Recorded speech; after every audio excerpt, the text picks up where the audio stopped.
나는 왜 항상 손해보는 쪽일까? 왜 부탁은 늘 나한테만 올까?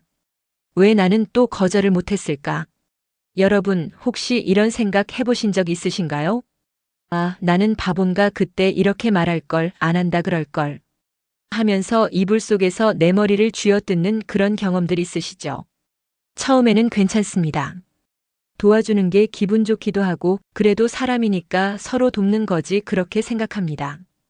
그런데 시간이 지나면 이상합니다. 나는 점점 지치고 상대는 점점 당연해집니다. 그리고 어느 날 문득 이런 생각이 듭니다. 혹시 내가 이용당하고 있는 건 아닐까? 오늘은 그 이야기를 해보려고 합니다. 이용당하는 사람은 약한 사람이 아닙니다. 오히려 성실하고 책임감 있고 정이 많은 사람일 가능성이 큽니다. 그런데 왜 우리는 반복해서 이용당하는 위치에 서게 될까요? 현실적인 사례를 들어볼게요. 거절하지 못하는 스타일입니다.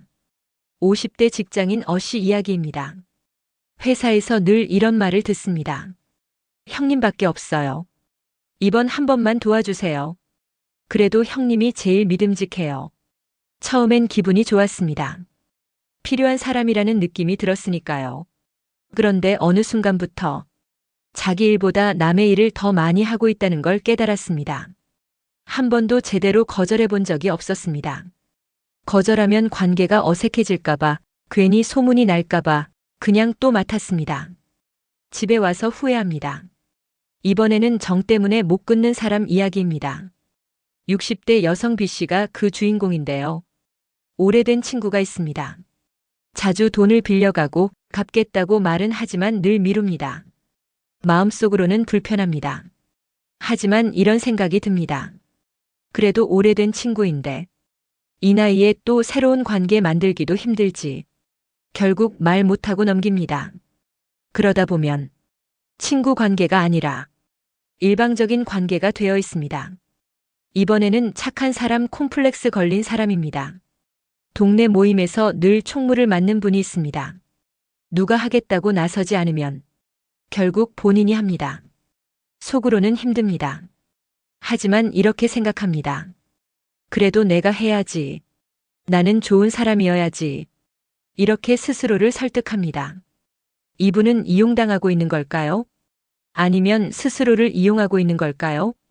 위의 세 가지 경우 대부분 한 번은 생각해 봤을 경우가 있을 것입니다. 이런 게 이용당하는 사람의 공통점은 한 가지입니다. 심리학적으로 풀어볼게요. 바로 경계선이 약하기 때문입니다. 경계선이라는 건 사람을 밀어내는 선이 아닙니다. 여기까지는 괜찮고 여기부터는 어렵습니다. 라고 말할 수 있는 능력입니다. 즉, 명확한 경계를 말할 수 있는 능력입니다. 그런데 우리는 어릴 때부터 이런 말을 많이 배웁니다. 참아라. 양보해라. 좋은 사람이 되어라. 어른답게 행동해라. 그 결과 좋은 사람은 되었지만 편한 사람이 되어버린 경우가 많습니다. 또한 우리나라의 가부장적이고 연장자 우선했던 문화권에서는 명확하게 자기 의견을 표현하기 어려웠습니다. 그리고 또 하나 중요한 심리가 있습니다. 바로 인정 욕구입니다. 그래도 내가 필요하구나. 그래도 나를 찾는 사람이 있구나. 어려울 땐 그래도 나를 찾잖아. 이 마음이 클수록 이런 생각으로 나의 손해를 합리화할수록 도가 넘는 부탁을 거절하기 어려워집니다. 그러면 이제 MBTI 성향과 연결해 보겠습니다. F형 감정형 상대 마음이 먼저 보이는 사람. F형 분들은요, 상황보다 사람의 표정이 먼저 보입니다. 말의 내용보다 말할 때의 톤이 먼저 들립니다. 그래서 부탁을 받으면 이렇게 생각합니다.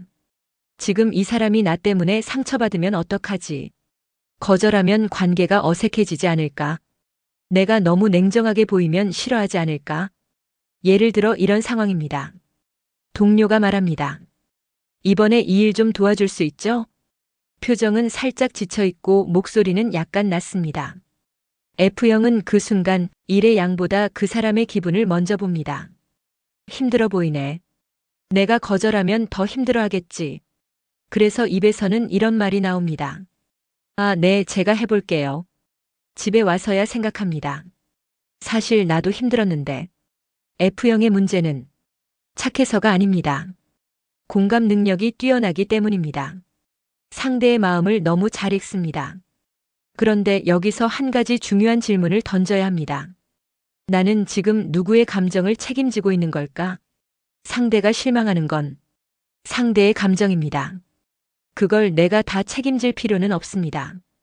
F형에게 꼭 필요한 문장은 이것입니다. 그건 제 상황에서는 어렵습니다. 이번에는 제가 힘들 것 같습니다. 미안하지만 이번엔 못하겠습니다. 그리고 이 말을 한 뒤에 상대의 표정을 오래 보지 마세요. 표정이 흔들리면 다시 마음이 흔들립니다. 기억하세요. 공감은 능력이지만 경계 없는 공감은 소모입니다. F형은 차갑게 되는 게 아니라 단단해지는 연습이 필요합니다. 조금 덜 착해도 됩니다. 당신이 나쁜 사람이 되는 건 아닙니다. 상대의 감정은 내가 책임질 문제가 아니다. 입니다. I형 내향형 참다가 조용히 멀어지는 사람. I형 분들은요, 갈등 자체가 에너지 소모입니다. 싸우는 게 싫은 게 아니라 설명하고 설득하고 감정 섞이는 과정이 피곤합니다. 그래서 이런 상황이 오면 이렇게 생각합니다. 굳이 말해야 하나? 그냥 내가 조금 더 참지 뭐. 이거로 분위기 어색해지면 더 힘들어. 예를 들어 이런 상황입니다. 지인이 자꾸 약속 시간을 늦습니다. 미안하다고 말은 하지만 반복됩니다. I형은 속으로 쌓입니다. 또 늦네. 말해야 하나? 하지만 말하지 않습니다. 왜냐하면 말하는 순간 설명해야 하고 감정이 오가고 관계가 흔들릴까봐 두렵습니다. 그래서 그냥 참습니다. 그리고 어느 날 갑자기 연락을 줄입니다. 상대는 당황합니다. 왜 갑자기 그래? I형은 이미 마음이 많이 닫혀 있습니다. I형이 이용당하는 이유는 거절을 못해서가 아니라 초기에 말하지 않아서입니다. 초반에 작은 불편을 말하지 않으면 상대는 괜찮은 줄 압니다. 그렇게 구조가 굳어집니다. I형에게 필요한 건 큰 싸움이 아니라 작은 표현입니다. 그건 조금 부담돼요. 이번엔 어려울 것 같아요. 그 부분은 제가 불편했습니다. 길게 설명하지 않아도 됩니다. 짧고 조용하게 말해도 됩니다. I형은 강하게 말할 필요 없습니다. 그냥 말하는 것이 중요합니다. 참는 건 미덕이 아닙니다. 참다가 사라지는 건 건강한 관계가 아닙니다. E형 외향형 관계를 잃는 게 더 두려운 사람. E형분들은요, 사람 속에서 힘을 얻습니다. 관계가 끊어지는 걸 생각보다 크게 느낍니다. 그래서 이런 생각을 합니다. 그래도 사람이잖아. 이 나이에 또 새로 사귀기 힘들지. 그냥 좋게 좋게 가자. 예를 들어 이런 상황입니다. 모임에서 항상 비용 정산을 늦게 하는 사람이 있습니다. E형은 불편하지만 분위기 깨기 싫어서 말하지 않습니다. 괜히 분위기 싸해지면 내가 더 불편해. 그래서 대신 계산합니다. 그리고 나중에 집에 와서 기분이 나빠집니다. E형이 이용당하는 이유는 나약해서가 아니라 관계 유지 욕구가 강해서입니다. 관계를 지키기 위해 자기 기준을 낮춥니다. 하지만 기억해야 합니다. 관계는 숫자가 아니라 질입니다. 많이 아는 것보다 편한 사람이 중요합니다. E형에게 필요한 문장은 이것입니다. 관계는 소중하지만 제 기준도 중요합니다. 좋게 가고 싶지만 그건 어렵습니다. E형은 말할 때 부드럽게 말하면 됩니다. 강하게 말할 필요 없습니다. 중요한 건 말을 하는 것입니다. 관계의 수보다 질을 보는 기준입니다.